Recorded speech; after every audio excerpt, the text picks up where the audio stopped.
작은 불꽃 하나가 큰 불을 일으키어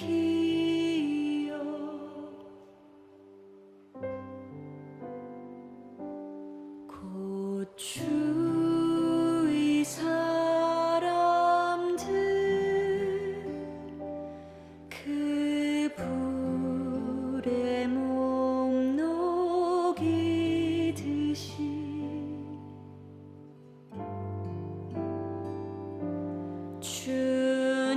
주님의 사랑 이같이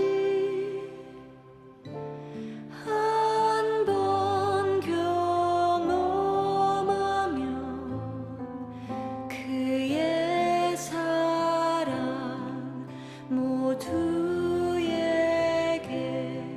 전하고 싶으리.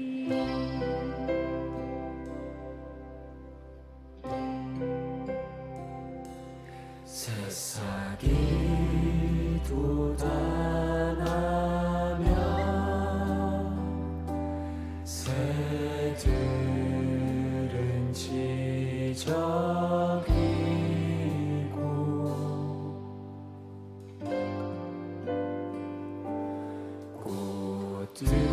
꽃들은 피어나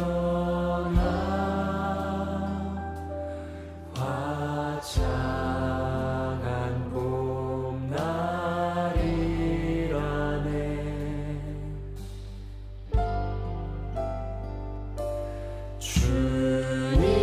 주님의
오늘 디도서 3장 5절부터 8절까지 말씀을 읽었습니다.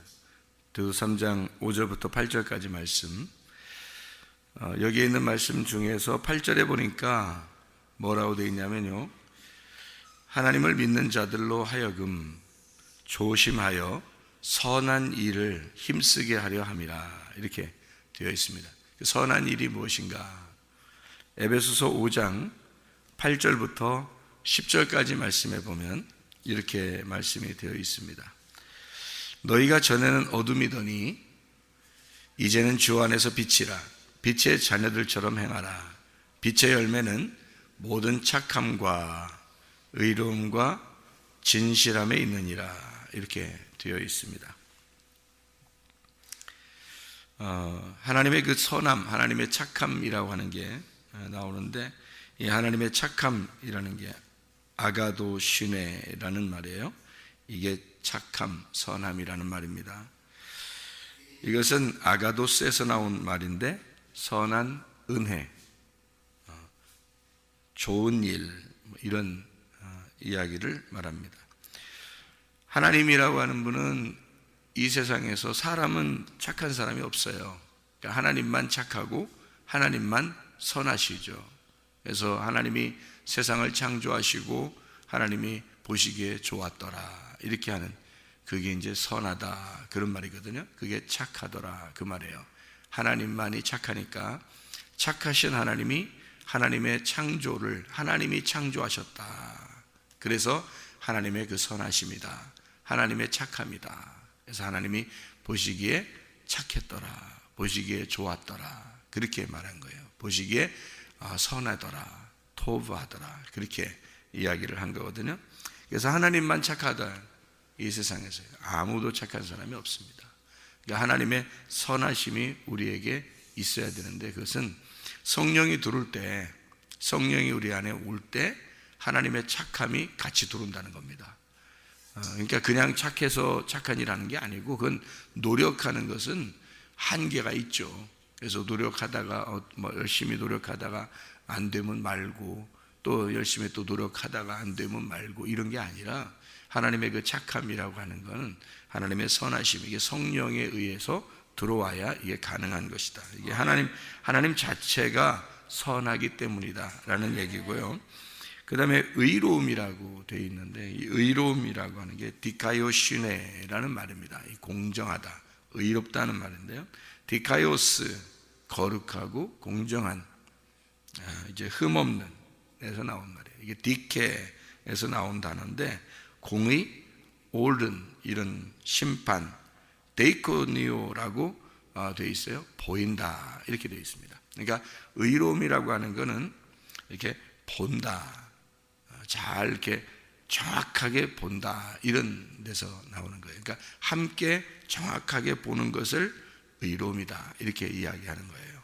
그러니까 혼자만 잘났다고 하는 게 안 되는 거예요. 함께 잘 보는 걸 말하는 겁니다. 그게 의로움이다, 이렇게 되는 거고요. 이게 진실함에 있다 할 때, 이 진실함이라고 하는 거니까 그게 진리라는 말입니다. 알레테이아라는 단어를 썼는데요, 그게 진리라는 말입니다. 진리라고 하는 것은, 알레테이아가 이게 알레테스에서 나온 단어인데, 이 알레테스는 어떤 의미냐면요, 아라고 하는 부정, 아는 부정적인 단어고요.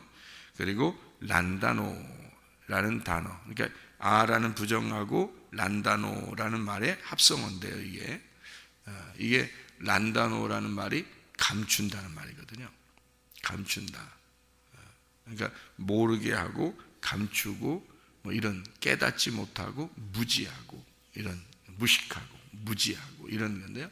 그런 것이 아니다라는 말이에요. 감추어지지 않았다. 이것이 진리라는 단어입니다. 그러니까 진리는 거짓은 감추는 거고요, 진리는 잘 드러내주는 겁니다. 그러니까 진리의 말씀이다라고 하는 것은요, 여러분에게 잘 이 말씀을, 감추어진 말씀을 잘 겉으로 밝혀서 보여주는, 드러내주는 것을 진리의 말씀이라, 그렇게 말하는 거예요. 그러니까 그는 누가 와야지 가능한 거냐면 성령님이 오셔야 가능한 겁니다. 하나님의 성령이 우리 안에 오셔야 이게 감추어진 것이 이렇게 뚜껑이 덮여 있지 않고 이렇게 열려진다. 그래서 이걸 감추어진 것이 드러난다. 이거를 진리라고 그렇게 말하거든요. 그러니까 성경은 그러니까 어떻게 되어 있다는 얘기예요. 진리의 성령이라, 진리의 성령이 오시면 너희를 모든 진리 가운데 인도하시며 그랬거든요. 그러면 진리의 성령이 우리 안에 오면 진리 가운데 우리를 인도하신다 그랬으니까 이 말씀으로 우리를 인도하시는데 그 말씀이 어떤 말씀으로 인도한다는 거예요? 감추어진 말씀이 아니라 이것을 드러내놓고 밝혀주고 이해시켜주는 말씀으로 인도하신다, 그런 말이에요. 그러니까 이 말씀을, 이게 감추어진, 분명히 감추어진 보화인데 이 감추어진 것을 이걸 드러내서 이것을 열어놓고 속에 있는 감추어진 것을 나타내주는 말씀이다. 그게 성령님이 인도하셔서 그 말씀으로 인도하신다라고 얘기하는 거거든요. 그래서 우리를, 사실 저도 뭐 어떨 때는 모르는 성경도 있죠. 근데 하나님의 성령께 간절히 간구합니다. 그러면 순간적으로 갑자기 파다닥 이렇게 뭐 빛이 팍 보이듯이 확 깨달아지는 경우가 있어요. 그런 경우를 이제 자주 경험을 하는데, 그럴 때 보면 이렇게 이 감추어진 것이 딱 드러나는 거죠. 여기 감추어진 것이 딱 드러나서 이런 말씀이었구나 이렇게 깨닫게 되는 그런 내용들을 알게 되죠. 이게 이제 사람이 노력해서 되는 게 아니라 성령님이 지혜를 주셔서 이게 가능하게 된다, 이렇게 생각이 됩니다. 어쨌든 이 하나님의 말씀은 이게 감추어진 것이 아니라 이걸 드러내놓고 말씀을 증거해야 되고 이걸 드러나야 진리의 말씀이다 라는 얘기예요. 감추어진 말씀들이 있다는 얘기죠. 자, 5절을 우리가 보면요 이렇게 되어 있습니다. 뭐라고 되어 있냐면요, 5절에 디도서 3장 5절입니다. 디도서 3장 5절 보면요, 우리를 구원하시되 우리가 행한 바 의로운 행위로 말미암지 아니하고 오직 그의 긍휼하심을 따라, 이 긍휼하심을 따라라고 하는 말이요, 긍휼하심을 따라라는 말이 헤세드라고 우리가 아시죠? 헤세드라는 말 아시죠? 이 헤세드라는 말이 원래 긍휼, 사랑이라는 말입니다. 자비, 긍휼, 사랑 이런 단어인데, 그 긍휼하심을 따라 뭘 어떻게 했냐면 중생의 씻음과 라고 되어 있거든요.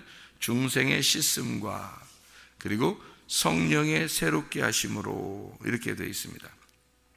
그러니까 중생의 씻음이라고 하는 건 어떤 의미를 가지고 있냐면요, 옛사람 본성의 어떤 씻음, 본성을 씻는 걸 얘기하는 거고, 성령의 새롭게 하심이다 라고 할 때는 이게 본질이 새롭게 된다, 다시 말하면 새 사람이 된다, 이런 의미예요. 그러니까 중생의 씻음이라고 하는 것은 옛사람이라고 하는 내가 씻어져야 된다, 본성이 씻어져야 된다는 걸 의미한다면, 성령의 새롭게 하심이다 그러면 내 본질이 새 사람이 되어서 새로운 사람, 새롭게 되어져야 된다, 이런 의미를 가지고 있는 거죠. 이게 두 개로 이렇게 나누어져 있는 것은 큰 의미를 가지고 있습니다. 왜 그러냐면, 여러분 성경을 보면요, 다 성경이 어떻게 되어 있다고 그랬어요? 두 개로 되어 있다고 그랬습니다. 성경이 두 개로 되어 있는데 이걸 어떻게 볼 수 있냐면요, 마태복음 3장에 보면, 마태복음 3장에 예수님이 침례를 받으실 때가 나오죠. 그리고 사람들에게 이제 침례 요한이 침례를 베풀면서 하는 얘기들, 우리가 이제 마태복음 3장을 보면 잘 이해할 수 있는데요, 거기서 이제 침례 요한이 뭐라고 그러면 자기는 물로서 침례를 준다, 물로서. 그런데 자기 뒤에 오시는 분은 물로 침례를 주는 게 아니라 성령과 불로서 침례를 준다, 이렇게 이야기를 합니다. 그죠? 예, 그러니까 불과 성령으로 침례를 줄 것이다 라는 그런 얘기를 하거든요. 그러니까 자기는 물로서 침례를 주는데 예수님은 불과 성령으로 침례를 줄 것이다 라는 그런 얘기를 해요. 이게 이제 뭐를 의미하는 거냐면, 이렇게 물 침례하고 성령 침례를 나누어서 이야기를 하는 거예요. 성령 침례는 이게 불 침례와 성령 침례가 나누어져 있는 것 같지만 사실은 나누어진 게 아니라 하나예요. 불 침례와 성령 침례가. 그러니까 물 침례가 있고 성령 침례가 있다는 거예요. 그럼 여기 지금 얘기하는 거하고 똑같죠?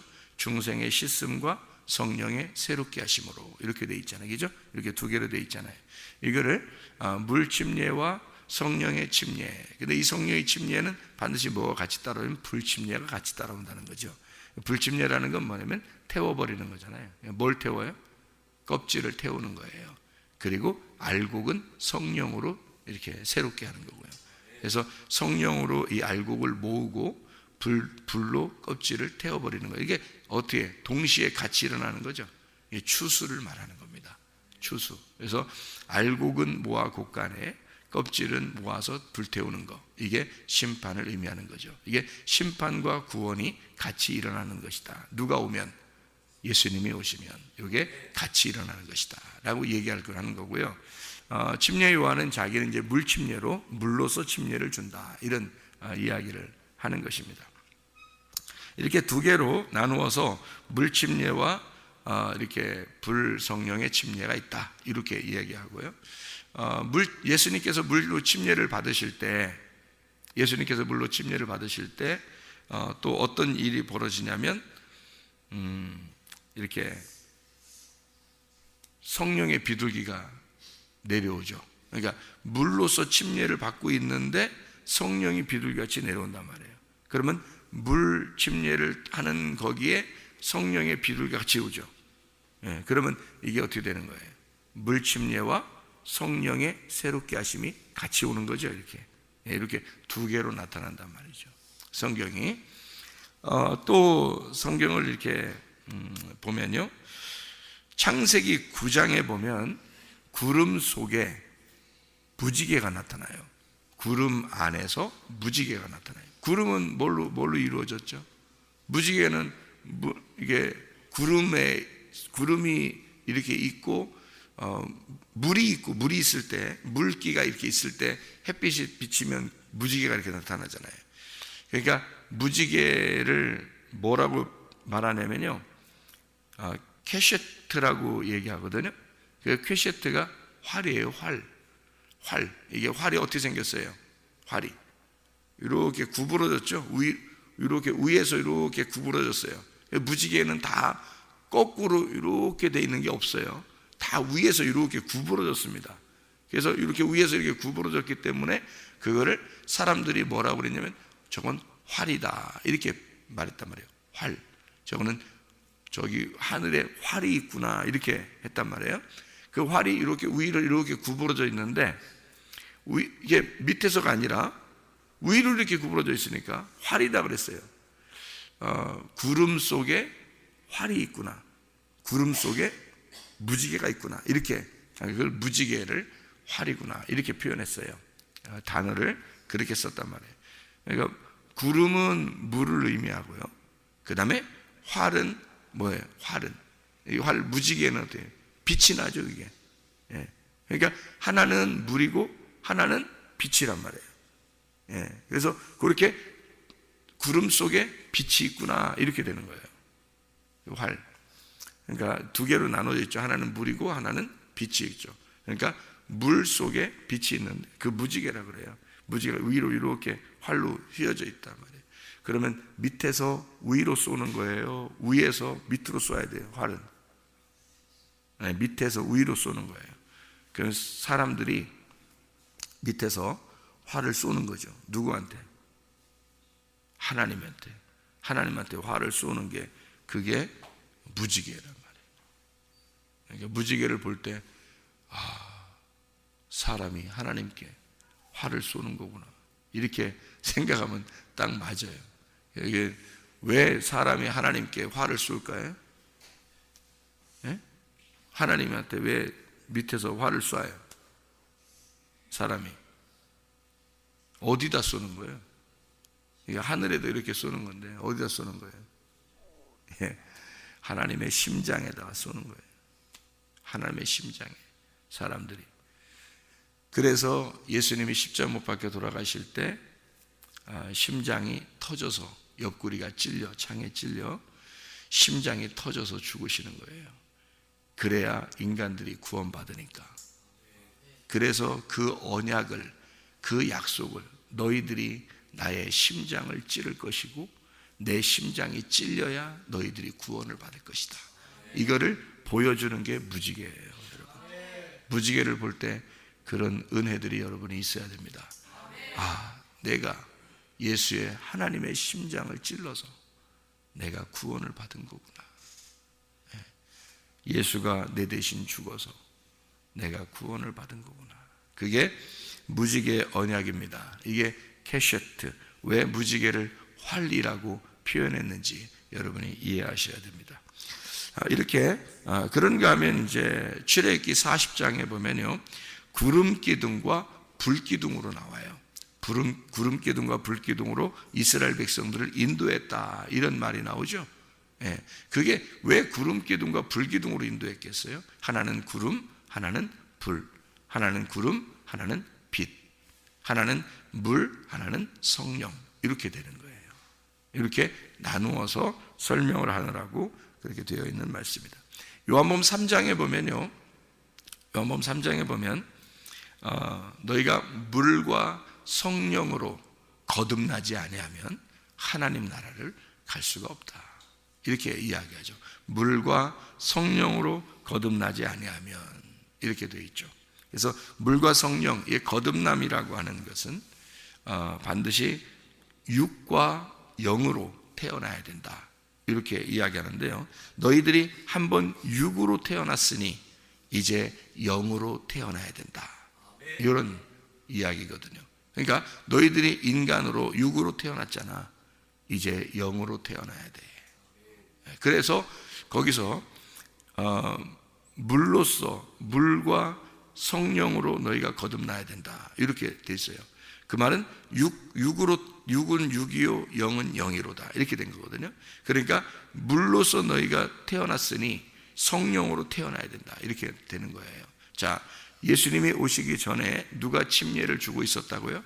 침례 요한이 뭘로? 물로서 침례를 주고 있었다고. 그랬더니 예수님이 나타났어요. 예수님이 나타나면 그 예수님은 뭘로서 침례를 주시는 분이라고? 성령과 불로서, 불과 성령으로 침례를 주시는 분이라고.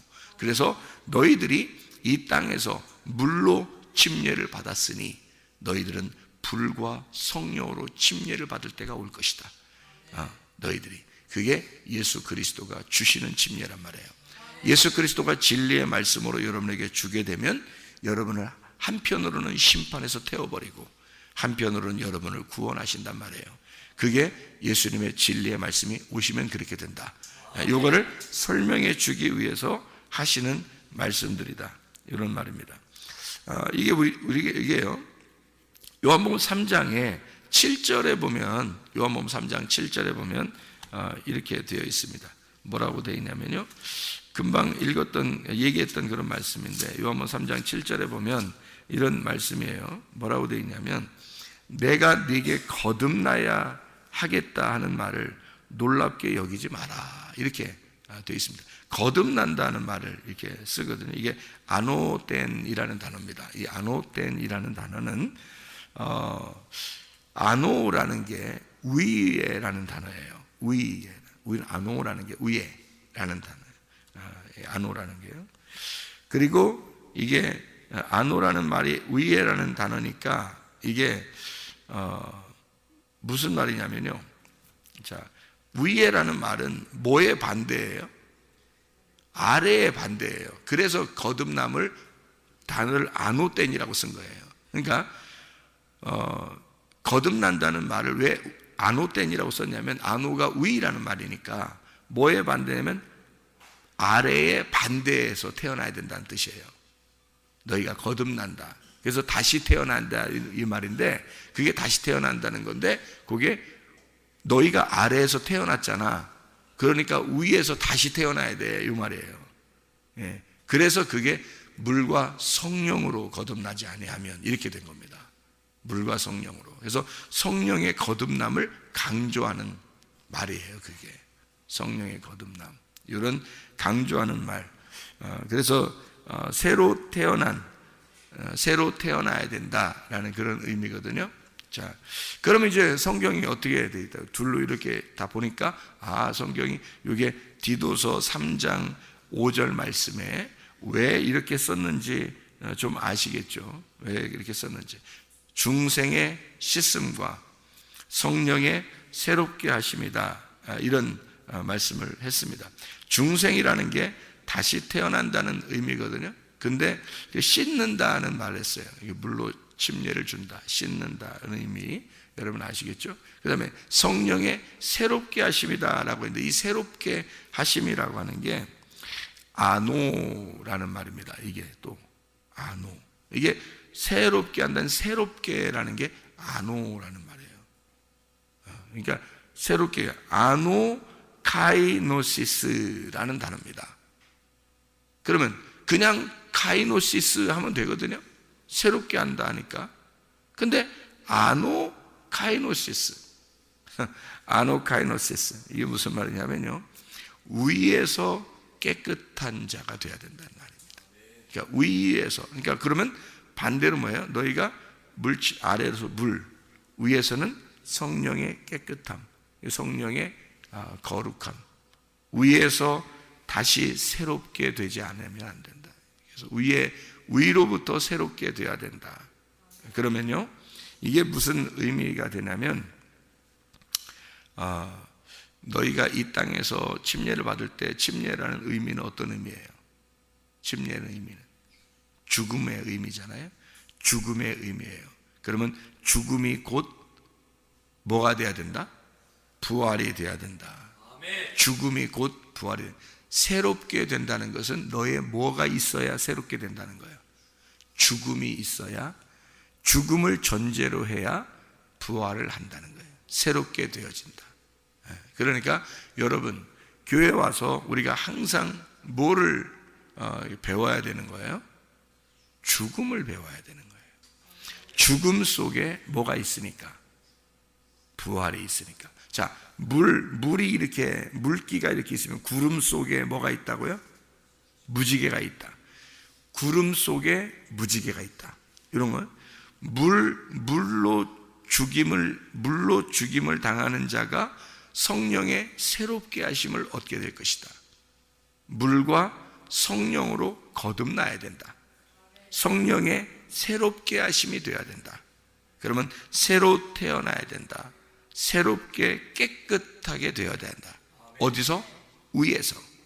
너희가 아래에서 태어났으나 위에서 태어난 자가 되어야 되고, 아래에서 죽는 자였으나 위에서 부활하는 자가 되어야 된다. 아래에서 너희가 죽으나 너희는 살게 될 것이다. 새롭게 위에서 깨끗해질 것이다. 이게 뭘로요? 진리의 말씀. 진리의 말씀이 너희에게 오면 감추어진 어둠이 아니라 이것이 밝게 드러나게 될 거야. 밝게 드러나게 돼서 이것이 드러나게 될 것이다. 네, 여러분 지금 시대가 얼마나 암울한지 말이에요. 제가 깜짝 놀라는 말이에요. 깜짝 놀랄. 동성애 여러분 그러죠. 동성애 사람들이 그러잖아요. 그러니까 동성애가 뭐냐고요. 동성애가 우리가 생각할 때 그냥 남자끼리 여자끼리 이렇게 만나서 그냥 그렇게 사귀고 살고 그러는가 보다. 우리 교회는 안 하면 되지. 우리 교회를 이렇게 뭐 보호하면 되지. 그러잖아요. 그렇게 생각해. 저도 그렇게 생각했단 말이에요. 우리 교회만 보호하면 됐지. 뭐 그게 뭐 우리만 안 하면 되지 뭐. 이렇게 생각했단 말이에요. 근데 이게 동성애가 심각하더라고요. 왜 심각하느냐면, 아니 유엔이 나서서 동성애를 합법화 시키도록 하는 나라는 도와주겠다 이렇게 하고 있어요. 이상하지 않냐 이거야. 아니 유엔이 왜 나서서 동성애를 합법화하는 나라는 자기들이 도와준다는 거예요. 왜 그렇게 이상한 일들을 얘기를 하느냐 이거예요. 그래서 이상해가지고 제가 이게 도대체 왜 이러느냐 깊이 생각을 해봤어요. 왜 이게? 근데 바다닥 이 머릿속에 뭐가 확 들어오는 게 하나 있었는데 이게 깜짝 놀랄 일이더라고요. 이게. 그러니까 이게 뭔가 빛이 확 들어온 거예요. 제가 깜짝 놀란 게. 제가 여러분 우리 교회에서 동성애 뭐 그렇게 뭐 우리 안 하면 되니까, 우리 교회는 뭐 동성애 할 사람들이 없으니까 그러니까 저는 뭐 그냥 심각하게 생각 안 하고 그냥 뭐 동성애, 그래 동성애 하면 안 되지 이렇게 뭐 들어온 거니까, 동성애 하면 에이즈 걸린대 뭐 이래서 그냥 안 하면 돼 우리 그렇게 생각을 하고 있었단 말이에요. 그런데 이게 팍 오니까 큰일 났구나, 이거 이제 큰일 났구나. 이게 이제 얼마나 심각한 일이 이제 벌어질 것인가 앞으로, 이거를 생각을 하게 되니까 정신 바짝 차려지게 되는 거예요. 안 되겠구나, 우리 교회가 영적 전쟁에 돌입해야 되겠구나. 이건 완전 전쟁이다, 큰일 났다. 왜 하필이면 유엔까지 나서서 동성애를 자꾸 합법화하라고, 동성애를, 영국이 동성애 합법화됐습니다. 동성애 합법화되니까 뭐가 일어나냐면 교회가 점점 문을 닫아요.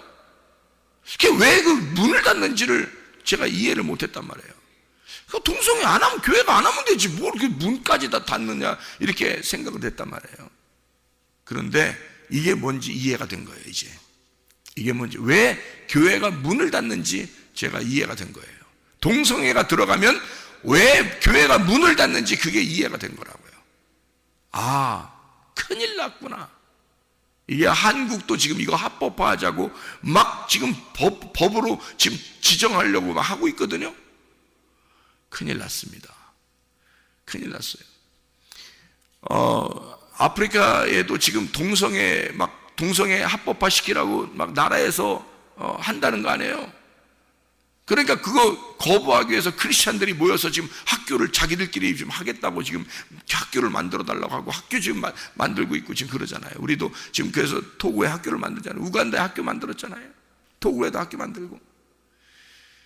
우간다에도 유엔에서 이거 동성애 합법화 시키면은 너희들 도와주겠다. 근데 그게 저스터스가 얘기하더라고요.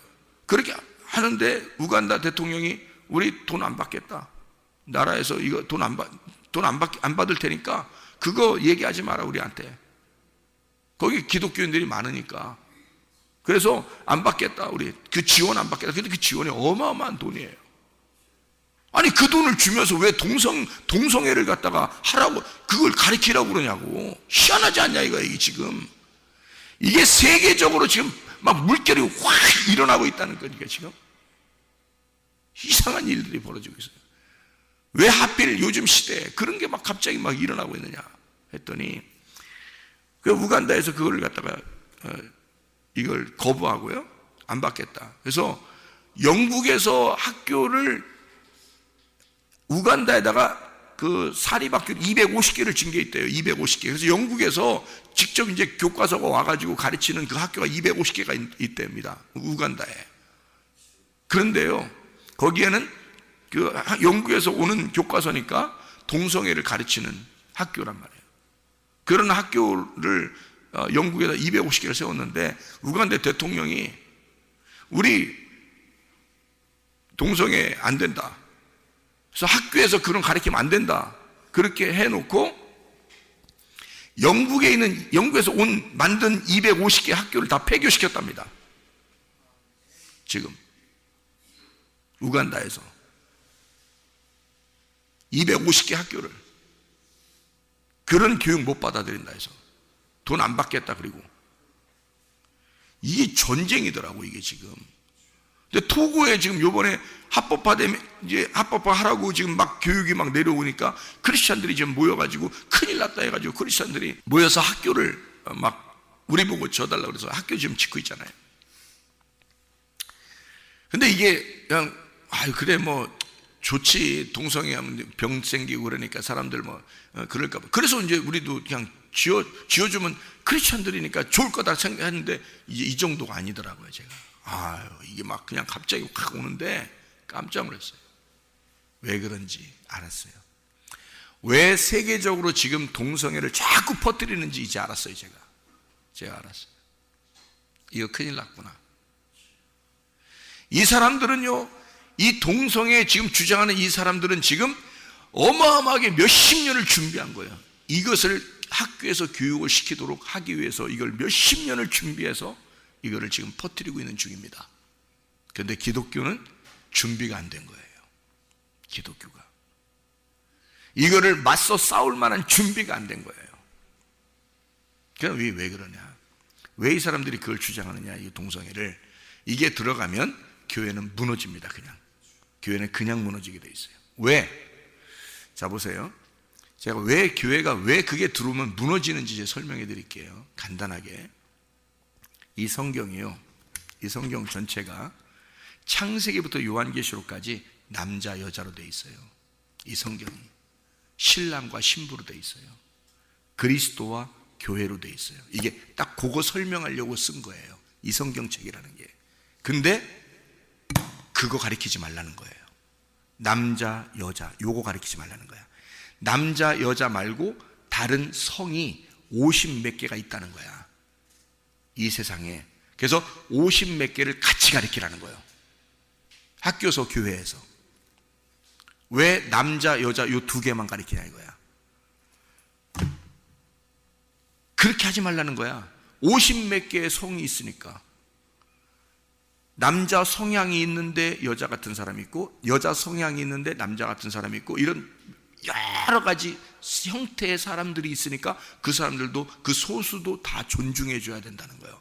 그래서 50 몇 개가 종류가 쫙 돼 있는데 그거를 다 가리켜야 된다는 거야. 남자 여자 이렇게만, 사람으로서 남자 여자 요것만 있는 게 성경이에요. 창세기부터 요한계시록까지가 전체가. 요거 빼놓으면 성경은 없는 거야. 그러니까 이거를 초등학교 애들부터 계속, 유치원 애들도 초등학교 애들도 계속 가르치겠다는 거야. 그럼 이게 가르쳐서 올라오잖아요.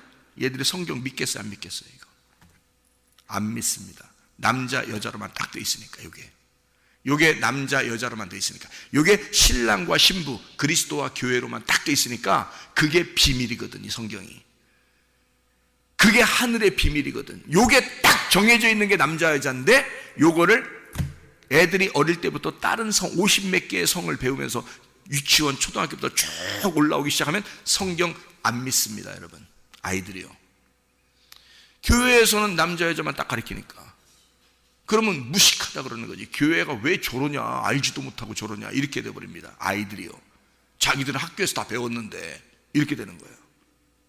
교회에서는 왜 요것만 주장하느냐, 남자 여자만, 이렇게 돼버리는 거죠, 아이들이.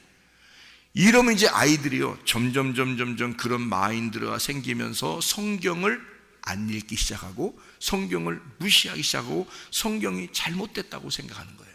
그러면 교회는 끝나는 거야. 그래서 이게 점점 그 사상이 점점 들어오기 시작하니까, 그거 동성애 합법화시킨 나라들은 지금 교회를 문 닫고 있는 거예요. 애들이 안 오니까. 애들이, 학생 청년들, 어린아이들이 안 오니까 교회가 문 닫는 거예요 지금. 이게 전쟁이더라고. 이게 보니까 앞으로 교회가 이 문제에 대해서 확실하지 않으면, 그런 기독학교가 확실하게 일어나지 않으면 교회가 문 닫게 생겼더라고. 이게 지금 교회가 이런 시대에 우리가 살아가고 있다고. 이게 전쟁이더라고. 왜 성경은 다 두 개씩 나누어가지고 설명을 다 해놓고 있는데, 물과 성령으로 너희가 거듭나야 된다고 말하고, 남자 여자로 돼서 하나님의 비밀과 그리스도의 비밀로 되어 있다고 성경은 말하고 있는데, 이걸 가르치지 말라는 거야. 그러면 교회가 문 닫아야지. 성경 안 가르치니까, 성경 못 가르치니까, 그 말 못하게 하니까 교회가 문 닫아야지. 그 말하면 잡아가니까. 그래서 교회가 문 닫게 되고, 아이들이 교회를 안 오게 되고, 교회 와도 성경을 무시하게 되고, 그러면 자동적으로 교회가 문 닫게 되는 거고. 이게 영적 전쟁이더라고요.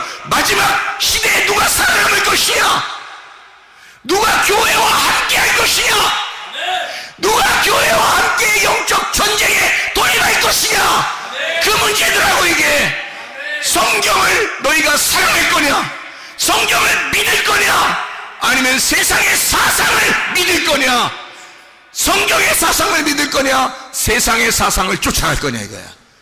이거의 전쟁이더라고요, 이게. 우리 교회는 그래서 영적 전쟁의 최선봉에 앞으로 서야 되겠다.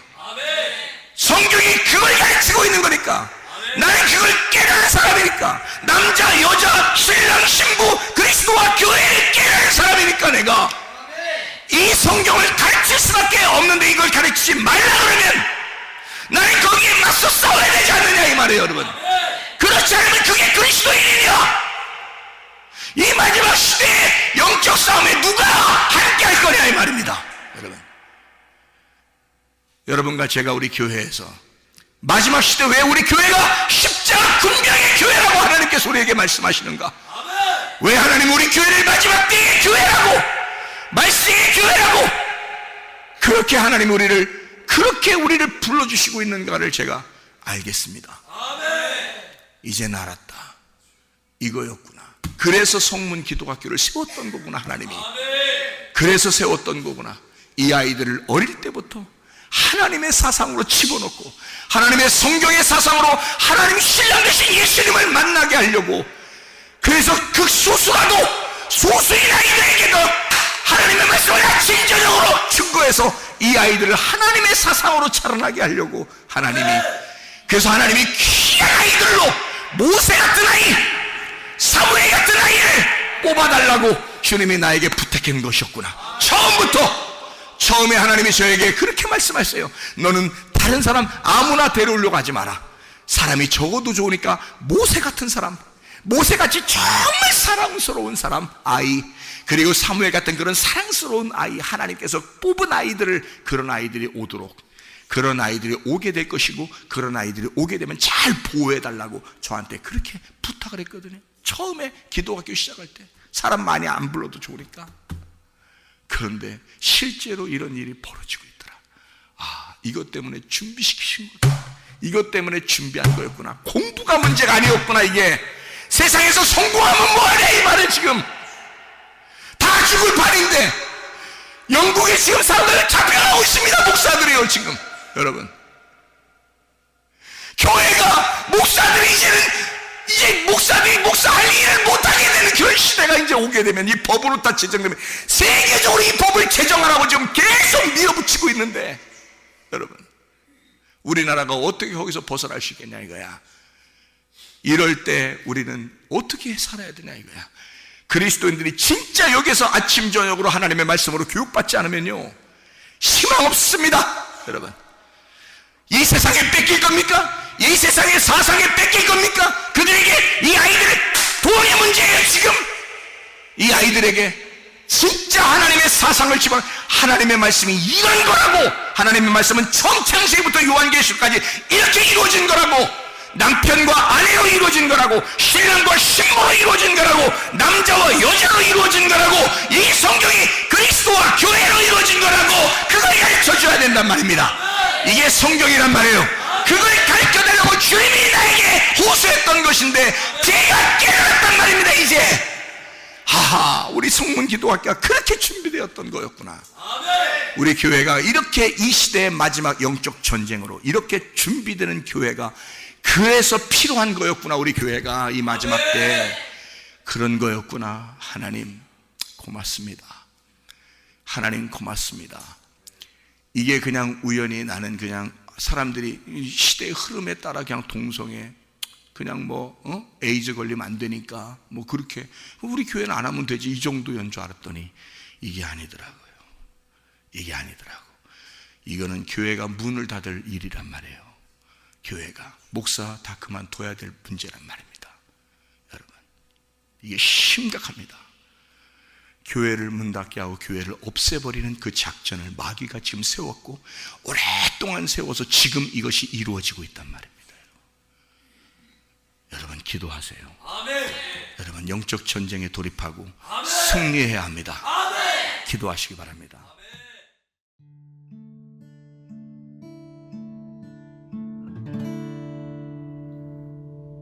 내 속에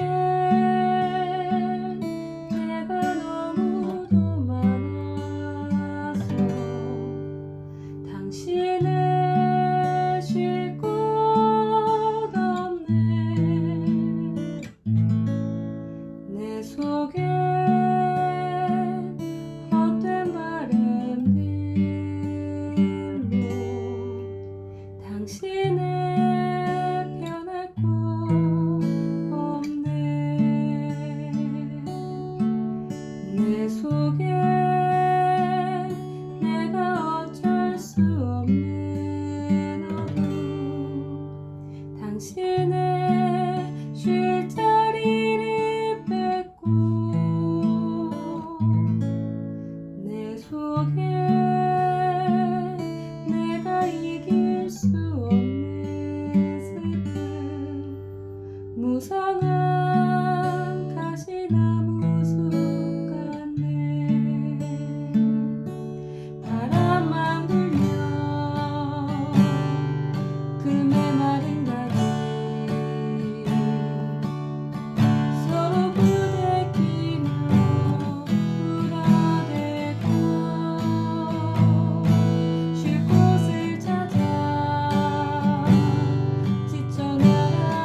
속에